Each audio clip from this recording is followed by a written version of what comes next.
اللہ تعالیٰ کے آخری رسول حضرت محمد مصطفیٰ صلی اللہ علیہ وسلم اپنی ازواج کے ہاں باری باری قیام فرماتے ہیں اور سب میں عدل و مساوات قائم فرماتے تھے۔ آج زوجہ رسول ام المومنین سیدہ عائشہ صدیقہ رضی اللہ تعالیٰ عنہ کے ہاں آپ کے ٹھہرنے کی باری ہے۔ حجرہ عائشہ میں ہر چیز بڑے سلیقے سے رکھی ہوئی ہے۔ پانی کا مشکیزہ ایک جانب دیوار کے ساتھ لٹک رہا ہے، دوسری جانب ذرا اونچی سی جگہ ہے جس پر پینے کا پیالہ رکھا ہوا ہے۔ یہ لکڑی کا موٹا سا ایک پیالہ تھا جس کے گرد لوہے کی پتری لگی ہوئی تھی۔ رسول کریم صلی اللہ علیہ وسلم کھجور کے پتوں سے بنی ہوئی چارپائی پر نیند فرما رہے ہیں۔ چارپائی کے پاس ہی آپ کے دوہرے تسموں والے نانیل مبارکین سلیقے سے رکھے ہوئے ہیں۔ آپ کا بستر ایک موٹی چادر کو دوہرا کر کے لگایا گیا ہے۔ ایک روز اس چادر کی 4 تہ لگا کر بستر جس وقت تیار کیا گیا تو صبح آپ نے اس سے منع فرمایا اور فرمایا کہ یہ صبح اٹھنے میں مانع ہوتا ہے۔ اسی طرح ایک انصاری صحابیہ نے آپ صلی اللہ علیہ وسلم کا بستر دیکھا تو ایک اچھا نرم بستر جس میں اون بھری ہوئی تھی تیار کر کے آپ کے ہاں بھجوایا تو آپ نے وہ واپس کرا دی اور ارشاد فرمایا یہ بارگاہ عزتی میں صبح دم کھڑا ہونے میں مانع ہوتا ہے، یعنی صبح اٹھنے میں یہ خلل ڈالتا ہے، اس لیے میں اسے پسند نہیں کرتا۔ واللہ اگر میں چاہوں تو اللہ تعالیٰ میرے ساتھ سونے اور چاندی کے پہاڑوں کو چلا دے، میں جہاں جاؤں وہ میرے ساتھ ساتھ چلیں، مگر میں ایسا نہیں چاہتا۔ بس اوقات صحابہ کرام رضوان اللہ تعالیٰ علیہ اجمعین نے آپ صلی اللہ علیہ وسلم سے نرم بستر قبول فرما لینے کی درخواست بھی کی، لیکن آپ ارشاد فرماتے مجھے دنیاوی راحت و آرام سے کیا کام، میری مثال تو اس راہ چلتے مسافر کی ہے جو کچھ دیر کے لیے کسی درخت کے نیچے آرام کے لیے ٹھہر گیا ہو۔ آپ صلی اللہ علیہ وسلم اپنی اس دوہری چادر کے بستر پر آرام فرما ہے۔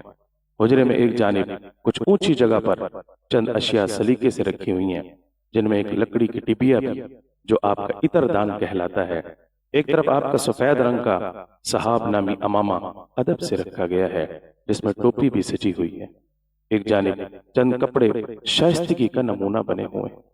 رسول کریم صلی اللہ علیہ وسلم اپنے معمول کے مطابق دائیں کروٹ پر سو رہے ہیں۔ آپ کے بدن پر اور مبارک پیشانی پر پسینے کی بوندیں موتیوں کی مانند روشن ہیں۔ سارا گھر آپ صلی اللہ علیہ وسلم کے پسینے کی پاکیزہ مہک سے معطر ہو رہا ہے۔ یہ حقیقت ہے کہ آپ کے بدن عطر کی خوشبو بہت اعلیٰ ہوا کرتی تھی، لیکن اس کے باوجود بھی آپ صلی اللہ علیہ وسلم خوشبو استعمال فرمایا کرتے تھے۔ جس گلی سے گزر جاتے صحابہ کرام رضوان اللہ تعالیٰ علیہ اجمعین آپ صلی اللہ علیہ وسلم کو خوشبو سے ہی پہچان لیتے تھے۔ بسا اوقات مسافہ کرنے والے کے ہاتھ سے یا جس کے سر پر ہاتھ پھیرتے اس کے سر سے بھی خوشبو آنے لگ جاتی۔ آپ صلی اللہ علیہ وسلم کے خادم خاص سیدنا انس بن مالک رضی اللہ تعالیٰ عنہ محبت میں فرماتے ہیں میں نے آپ کے پسینے سے بڑھ کر دنیا کی کوئی خوشبو نہیں دیکھی۔ رات اپنے نصف سے کچھ آگے بڑھی ہی تھی کہ رسول اللہ صلی اللہ علیہ وسلم نے پہلو بدلا اور بارگاہ رب ذوالجلال میں حاضر ہونے کے لیے یہ کلمات کہتے اٹھ کھڑے ہوئے، الحمدللہ الذی احیانا بعدما اماتنا والیہ النشور۔ آپ صلی اللہ علیہ وسلم اپنے چہرے اور آنکھوں پر ہلکے ہلکے ہاتھ پھیرتے، نیند کا اثر دور فرماتے، اپنے بستر کو ایک موزوں جانب کرتے ہوئے خود کھڑے ہو جاتے، جوتے زیب قدم فرماتے ہیں اور کھڑکی میں کھڑے رخ پر رکھی پیلو کی جڑ کی مسواک اٹھاتے ہیں، اسے ہاتھ میں یوں پکڑتے ہیں کہ درمیان کی 3 انگلیاں مسواک کے اوپر کی جانب اور جو ہاتھ کی ہماری چھوٹی چھوٹی انگلی ہے چھنگلیاں جسے چیچی کہا جاتا ہے اور انگوٹھا یہ نیچے آ جاتا ہے، یعنی ایک طرف انگوٹھا اور چھوٹی انگلی ہے اور دوسری طرف جو ہے 3 انگلیاں آ جاتی ہیں۔ دائیں جانب کے دانتوں سے چوڑے رخ پر، ایک ہے لمبے رخ پر کرنا، ایک ہے چوڑے رخ پر اوپر نیچے کرنا، تو جانب چوڑے رخ پر مسواک کی ابتدا فرماتے ہیں، اسی طرح پھر نیچے والے دانتوں کو خوب مسواک فرماتے ہیں، پھر زبان پر بھی نرمی سے مسواک پھیرتے ہیں، یہاں تک کہ حلق سے آ کی بھی کچھ آواز سنائی دیتی ہے۔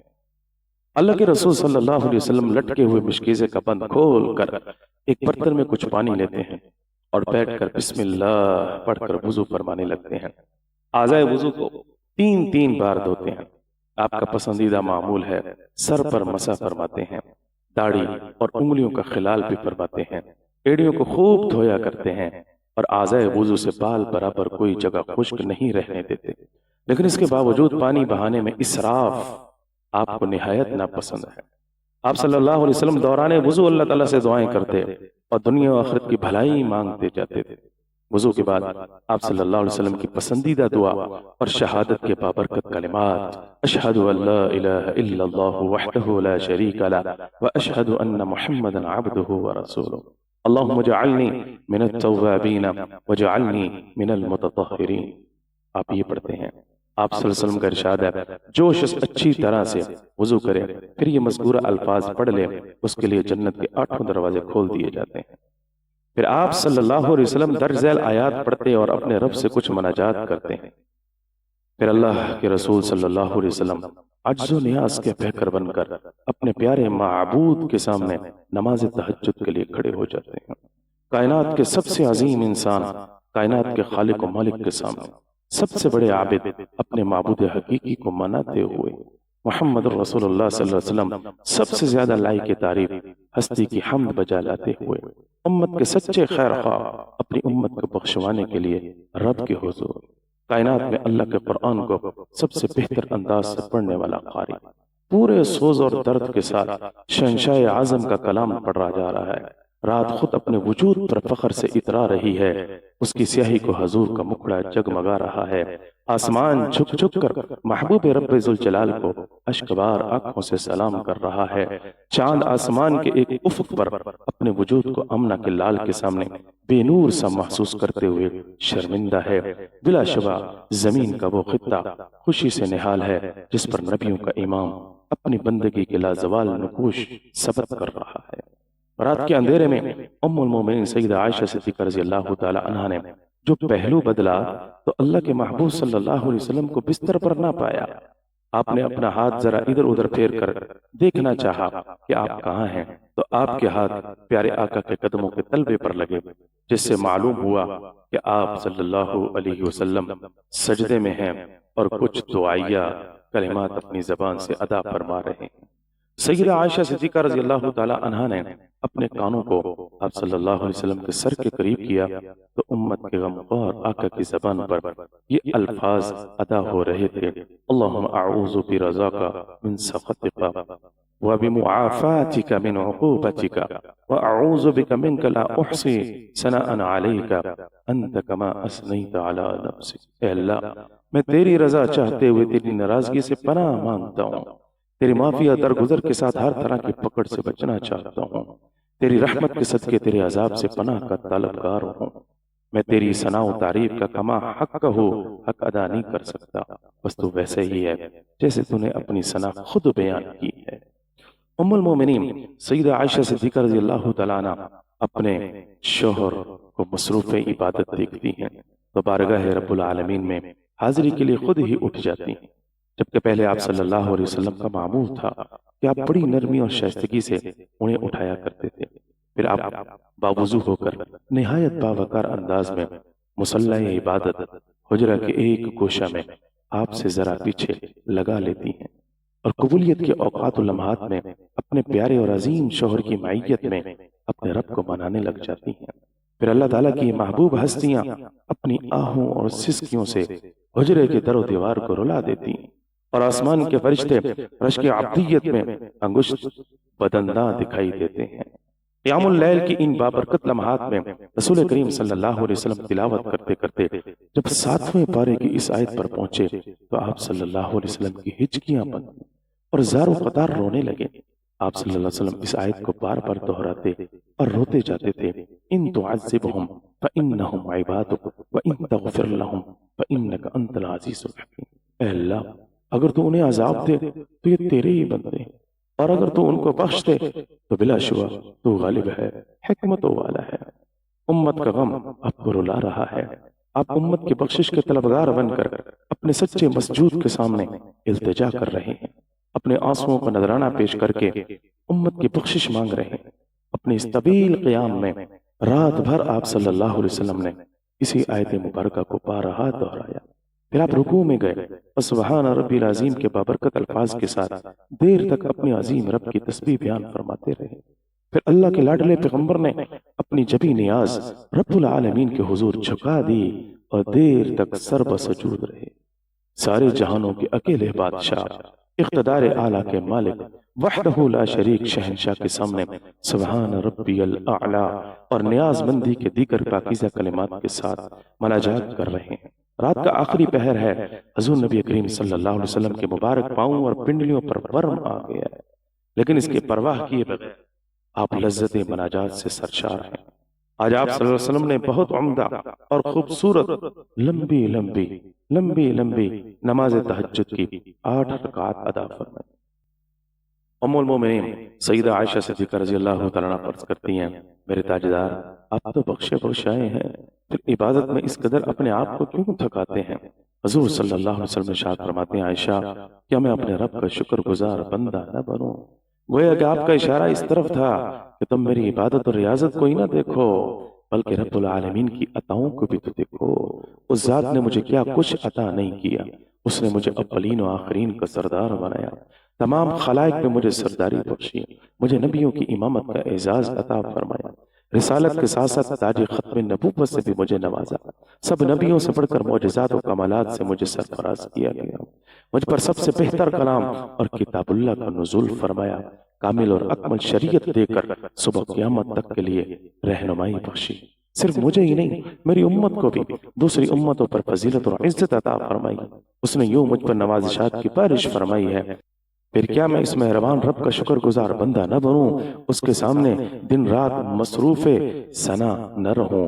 اس نے مجھے محمد الرسول اللہ صلی اللہ علیہ وسلم بنایا ہے، تو کیا میں اس کی حمد کا حق ادا نہ کروں؟ ارشاد باری تعالی ہے، وَمِنَ اللَّيْلِ فَتَهَجَّدْ بِهِ نَافِلَةً لَكَ عَسَىٰ أَن يَبْعَثَكَ رَبُّكَ مَقَامًا مَحْمُودًا۔ رات کے کچھ حصے میں آپ عبادت کیا کریں، یہ اضافی حکم صرف آپ کے لیے ہے، اور آپ کا رب ان قریب آپ کو مقام محمود سے سرفراز کرے گا۔ رب تعالیٰ کے حکم کی بجا آوری میں رات کو اٹھ کر نبی کریم صلی اللہ علیہ وسلم لمبی لمبی رکعتیں ادا فرماتے ہیں، اور اس قیام اللیل میں اللہ تعالیٰ کی خوشنودی کی خاطر اپنے آپ کو خوب تھکاتے ہیں۔ سیدہ حذیفہ رضی اللہ تعالیٰ عنہ فرماتے ہیں، میں نے ایک رات نبی کریم صلی اللہ علیہ وسلم کے ساتھ نماز تہجد ادا کی، آپ صلی اللہ علیہ وسلم نے سورہ فاتحہ کے بعد سورۃ البقرہ شروع فرمائی، تو میں نے سوچا کہ آپ 100 آیات پر رکوع فرمائیں گے، لیکن آپ اس سے آگے بڑھ گئے۔ پھر میں نے دل ہی دل میں تصور کیا کہ آپ یہ ساری سورت 2 رکعتوں میں مکمل فرمائیں گے، لیکن آپ صلی اللہ علیہ وسلم اس سے بھی آگے بڑھ گئے، تو مجھے خیال ہوا شاید آپ صلی اللہ علیہ وسلم پوری سورت ایک ہی رکعت میں مکمل تلاوت فرمائیں گے۔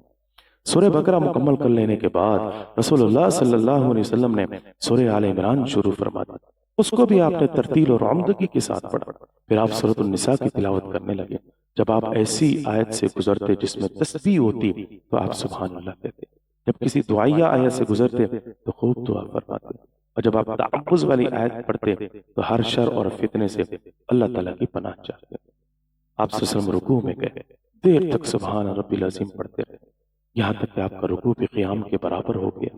پھر آپ نے سمیع اللہ لمن حمدہ ربنا لک الحمد پڑھا، اور اس کے ساتھ ہی رکوع کے برابر قوما فرمایا، پھر سجدہ کیا، وہ سجدہ بھی آپ کے قیام کے طرح لمبا تھا، طویل تھا، یوں لمبی لمبی رکعات آپ صلی اللہ علیہ وسلم ادا فرماتے رہے۔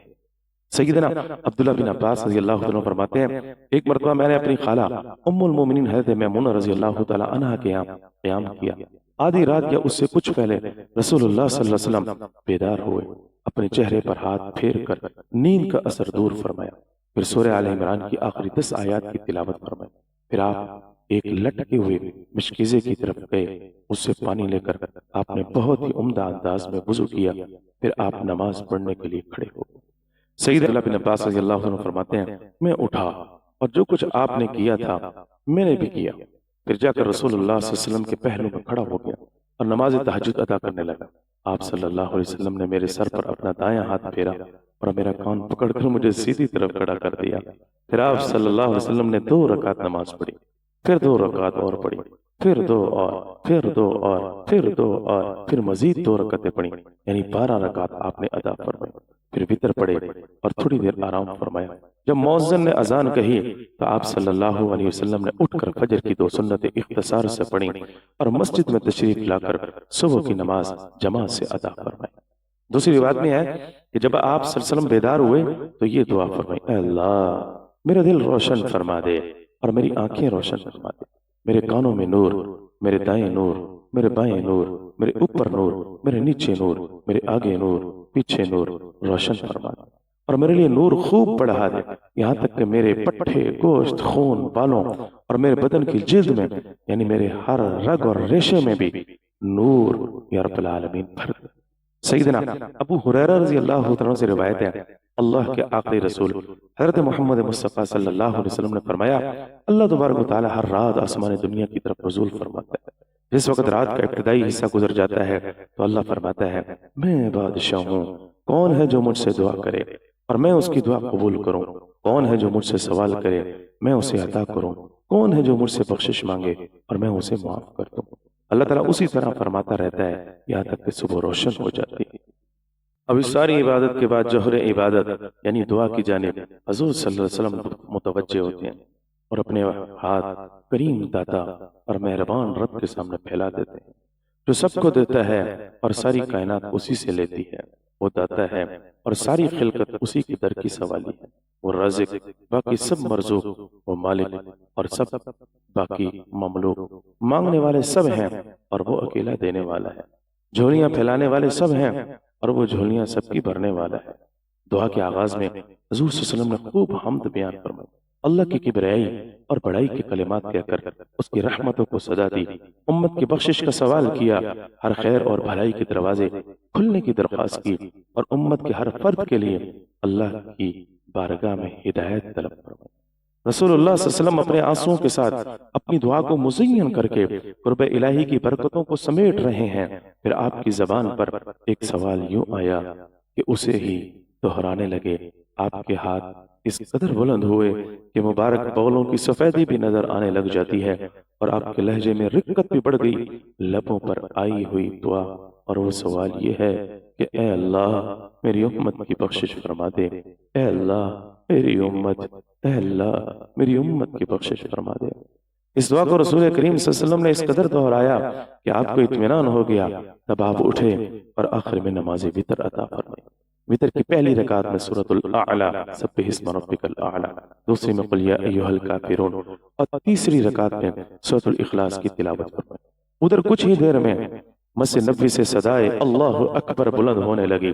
مؤذن رسول سیدنا بلال رضی اللہ تعالیٰ عنہ اپنی دلکش بلند اور سریلی آواز میں اذان کہہ رہے ہیں۔ اذان ختم ہوتے ہی جو لوگ اب تک مسجد نہیں پہنچ پائے تھے، اپنے گھروں میں نفلی عبادت میں مصروف تھے یا جو ابھی اٹھے تھے، سبھی مسجد میں چلے آئے۔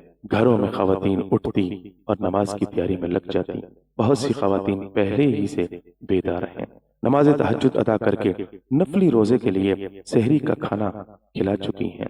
وہ اپنے قریب البلوغ اور بڑے بچوں کو جگاتی اور مسجد بھیجتی ہیں۔ یوں دور نبوت کے یہ سعادت مند بچے بھی رحمت کائنات صلی اللہ علیہ وسلم کی اقتداء میں نماز کے لیے بڑے شوق سے آ رہے ہیں۔ مسجد بھر گئی ہے، لوگ صف پر صف بیٹھے ہیں، جو پہلے آئے وہ اگلی صفوں میں اور بعد میں لوگ جیسے جیسے آتے گئے پچھلی صفوں میں بڑے حسن نظم اور ترتیب کے ساتھ نماز کے انتظار میں بیٹھے ہیں صحابہ۔ ادھر نماز تہجد کے بعد آقا کریم صلی اللہ علیہ وسلم اپنے تھکے ہوئے بدن کو کچھ راحت پہنچانے اور اپنے سوجے ہوئے پاؤں اور پنڈلیوں کے لیے کچھ سکون مہیا کرنے کو تھوڑی دیر کے لیے دائیں پہلو پر لیٹ جاتے ہیں۔ مسجد میں بیٹھے ہوئے لوگ، ان کی جبینوں پر یعنی پیشانیوں پر نور ایمان کی جھلک نمایاں ہے۔ وہ باہمی طور پر مثالی محبتوں کے امین ہیں۔ ان کے چہرے خوبصورت داڑھیوں سے منور ہیں، ان میں سفید ریش بھی ہیں، جوان سال بھی ہیں اور وہ بچے بھی ہیں جنہیں حسن ترتیب سے پچھلی صفوں میں تربیت کی خاطر بٹھایا گیا ہے۔ وہ معصوم فرشتوں کی صورت بڑے ادب سے بیٹھے ہیں۔ ہاں کبھی کچھ معصوم سی ہنسی کی آواز آتی ہے، لیکن پھر وہ ادب کے سانچے میں ڈھل کر خاموش ہو جاتی ہے۔ وہ آغوش نبوت کے پروردہ بچے رشک ملائکہ نماز کے لیے حاضر ہیں۔ ان بچوں کے پیچھے ایک صف میں کچھ خواتین بھی شامل نماز ہیں۔ بہت سی خواتین گھر میں ہی نماز ادا کرتی ہیں۔ اس کی وجہ رسول اللہ صلی اللہ علیہ وسلم کا یہ ارشاد تھا کہ عورت کی نماز گھر کے صحن کے بجائے برآمدے میں یا اندر کمرے میں زیادہ افضل ہے، اور اس کمرے سے بھی آگے اندرونی کمرے میں عورت کا نماز ادا کرنا سب سے بہتر ہے۔ سیدنا بلال رضی اللہ تعالیٰ عنہ پہلی صف سے اٹھ کر پیچھے کو جاتے ہیں اور رسول اللہ صلی اللہ علیہ وسلم کے در اقدس پر حاضر ہو کر سلام کرتے اور ادب سے دستک دیتے ہیں۔ گھر میں رحمت دو عالم سلام کا جواب دیتے ہوئے اٹھتے ہیں اور دروازہ کھولتے ہیں تو سامنے سیدنا بلال رضی اللہ تعالیٰ عنہ کھڑے عرض کرتے ہیں، آقا نماز کا وقت ہو گیا ہے، تشریف لے آئیے۔ رسول کریم صلی اللہ علیہ وسلم گھر میں ہی ذرا اختصار کے ساتھ 2 رکعت سنت ادا فرماتے ہیں۔ پہلی رکعت میں سورۃ الکافرون اور دوسری میں سورۃ الاخلاص تلاوت فرماتے ہیں۔ سنت کی ادائیگی کے بعد گھر والوں کو سلام کر کے مسجد تشریف لے آتے ہیں۔ مسجد کھچا کھچ ان خوش نصیب نمازیوں سے بھری ہوئی ہے جن کی امامت کے لیے نبیوں کے امام مدینہ کے تاجدار محمد رسول اللہ صلی اللہ علیہ وسلم تشریف لا رہے ہیں۔ لیجئے آقا تشریف لے آئے ہیں۔ آپ یہ دعا پڑھ کر مسجد میں اپنا دایاں قدم رکھتے ہیں، اللہم افتح لی ابواب رحمتک۔ سیدنا عبداللہ بن مسعود رضی اللہ تعالیٰ عنہ جلدی سے حاضر ہوتے ہیں اور آپ کے نعلین جھاڑ کر محفوظ کر لیتے ہیں۔ مسجد کے دروازے کے ساتھ ذرا ایک طرف آپ کے اصحاب کے جوتے بھی بڑے نظم سے رکھے ہوئے ہیں، کوئی جوتا کسی جوتے کے اوپر نہیں، نہ ہی راستہ جوتوں سے اٹا ہوا ہے۔ یہ رسول اللہ صلی اللہ علیہ وسلم کی آغوش صحبت میں پلنے والے لوگ ہیں، کل ان سے امت کی امامت کا کام لیا جائے گا۔ ان کا کوئی بھی کام بھلا کوئی بے ڈھنگ ہو اور غیر مربوط ہو، یہ کیسے ہو سکتا ہے؟ آپ صلی اللہ علیہ وسلم آگے بڑھے تو ایک صحابی نے کچھ رازدارانہ انداز میں بات کرنا چاہیے۔ آپ صلی اللہ علیہ وسلم نے کان قریب کر دیا، انہوں نے اپنی بات میں اختصار سے کام لیا۔ آپ کے چہرے کے خد و خال مسکراہٹ سے تابندہ ہو گئے، لگتا ہے کوئی کام انہیں سونپا گیا تھا جو انہوں نے خوش اسلوبی سے نمٹا کر آپ کو نتیجے سے آگاہ کر دیا، جس سے آپ کو خوشی ہوئی۔ جیسے جیسے صحابہ کرام رضوان اللہ تعالیٰ علیہ مجمعین کے پاس سے حضور صلی اللہ علیہ وسلم گزرتے جاتے ہیں، سلام کرتے جاتے ہیں اور صحابہ جواب دیتے ہیں اور اٹھ کر راستہ دیتے جاتے ہیں۔ تقریباً 3 بار آپ صلی اللہ علیہ وسلم نے سلام کیا، لیکن بآواز بلند نہیں بلکہ پاس والوں کو اتنی آواز سے کہ وہ سن سکیں اور جواب دے پائیں۔ امام الانبیاء حضرت محمد مصطفیٰ صلی اللہ علیہ وسلم اب اپنے مصلی امامت پر تشریف لا چکے ہیں۔ آپ کا رخ انور صفوں میں کھڑے اصحاب کی جانب سے آپ ارشاد فرماتے ہیں، تم میں سے جو لوگ خوب دانشمند اور دینی فہم اور بصیرت رکھنے والے ہیں وہ میرے قریب کھڑے ہوا کریں۔ فرمایا اپنی صفیں ضرور درست کر لیا کرو۔ صفوں کی کجی کی وجہ سے اللہ تعالیٰ دلوں میں کجی پیدا فرما دیتے ہیں۔ صفیں وہ کہ پہلے ہی درست تھیں، مگر حضور صلی اللہ علیہ وسلم کے ارشاد پر سب صحابہ نے پھر سے اپنی جگہوں کا جائزہ لیا اور اب تمام صفیں خوب درست کر لی گئیں۔ صفوں کو درست پا کر اب مؤذن کو اقامت کہنے کا حکم ہوا۔ عموماً جو شخص اذان پڑھتا یا وہ جسے کہہ دیتا وہ اقامت کہتا، یا پھر جسے حضور صلی اللہ علیہ وسلم فرما دیتے وہی اقامت کہہ کر تعمیل ارشاد فرماتا۔ آج سیدنا بلال حبشی رضی اللہ تعالی عنہ ہی اقامت کہہ رہے ہیں۔ اقامت ختم ہوتے ہی نماز کا آغاز ہو گیا۔ ایک صدا اللہ اکبر کی فضا میں گونجی اور زمین و آسمان، ارض و فلک اور جن و ملک سبھی ہمتن گوش ہو گئے۔ جمعہ کے روز نماز فجر میں آپ صلی اللہ علیہ وسلم کا عموماً معمول یہ تھا کہ پہلی رکعت میں سورہ الف لام میم سجدہ اور دوسری میں سورۃ الدہر تلاوت فرماتے تھے۔ ان دونوں صورتوں میں کائنات کی ابتدا و انتہا، سیدنا آدم علیہ السلام کی تخلیق، روز قیامت بارگاہ رب العالمین میں بندوں کی حاضری، جنت و جہنم کا تذکرہ، اہل جنت کے لیے انعامات ربانی اور اہل جہنم کے لیے شرمندگی، بے بسی اور عذاب الہی وغیرہ مضامین کا بڑی جامعیت کے ساتھ جو ہے تذکرہ کیا گیا۔ آج بھی اسی معمول کے مطابق آپ صلی اللہ علیہ وسلم نے تلاوت شروع فرمائی تھی۔ پہلے آپ نے سورہ فاتحہ پڑھی، جس کی ایک ایک آیت پر آپ وقف فرماتے رہے اور مد والے حروف کو خوب کھینچ کر ادا فرماتے۔ آپ کی تلاوت کا انداز اللہ کے ارشاد وَرَتِّلِ الْقُرْآنَ تَرْتِیلًا کہ ٹھہر ٹھہر کر قرآن کو پڑھو ترتیل کے ساتھ کا عملی نمونہ تھا۔ ایسا خوبصورت انداز کہ جیسے لڑی میں پروئے ہوئے موتی ہوں، اور اس قدر پرسکون کہ جیسے جھیل کا پانی ہو۔ کبھی لہجہ ذرا بلند ہو جاتا جیسے آبشار سے گرتی پھوار ہو، کبھی اس قدر رقت طاری ہو جاتی کہ لوگوں کی دبی دبی سسکیاں سنائی دینے لگتی، کبھی مسجد کے در و دیوار آیات رحمت کی خوشگوار تلاوت کے ساتھ پڑھتے مسرت سے جھومنے لگتے ہیں۔ رکوع و سجود اور قعدہ سارے ارکان اور اجزائے نماز کو آپ صلی اللہ علیہ وسلم نے بڑے اطمینان کے ساتھ ادا فرمایا، نہ اس قدر طویل کے پڑھنے والوں پر گرا اور نہ اس قدر مختصر کے نماز کا حق ہی ادا نہ ہو۔ تو رسول کریم صلی اللہ علیہ وسلم نے اس طریقے سے نماز پڑھا کے نماز کا کوئی حق ادا کر